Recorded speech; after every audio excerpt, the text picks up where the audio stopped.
দুর্যোগকালের জন্য নতুন ১,৫০০ আশ্রয় কেন্দ্র তৈরির উদ্যোগ নিয়েছে সরকার। এই মুহূর্তে দেশে ১০,০০০ আশ্রয় কেন্দ্রের প্রয়োজন হলেও আছে মাত্র ৪,২৯১টি।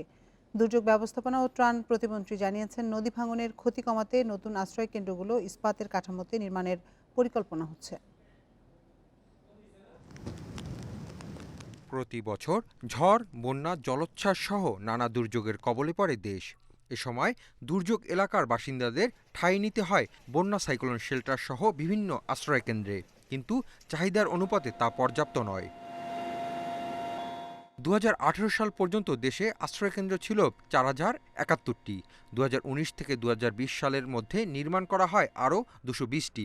কিন্তু দুর্যোগ ব্যবস্থাপনা ও ত্রাণ মন্ত্রণালয়ের হিসাবে শুধু উপকূলীয় এলাকার জন্যই প্রয়োজন অন্তত ১০,০০০ আশ্রয়কেন্দ্র। তাই নতুন ১,৫৫০টি আশ্রয়কেন্দ্র নির্মাণের উদ্যোগ নিয়েছে সরকার। এর মধ্যে মুজিব কেল্লা নামে হচ্ছে ৫৫০টি বিশেষ কেন্দ্র। ৫ একর আয়তনের এসব কেল্লার প্রতিটিতে ১২০০ মানুষের পাশাপাশি গৃহপালিত পশু পাখি রাখার ব্যবস্থাও থাকবে। রাখা হবে গোচরণ ভূমিও। আমাদের প্রায় ১০,০০০ উপরে সাইক্লোন শেল্টার করতে হবে উপকূলীয় এলাকার জন্য, কারণ উপকূলীয় এলাকার জনসংখ্যা বাড়ছে, দুর্যোগের পরিমাণটাও বৃদ্ধি পাচ্ছে, আর মানুষের এখন রুচি বেড়েছে, মানুষ এখন স্বাস্থ্যসম্মত পরিবেশে থাকতে চায়।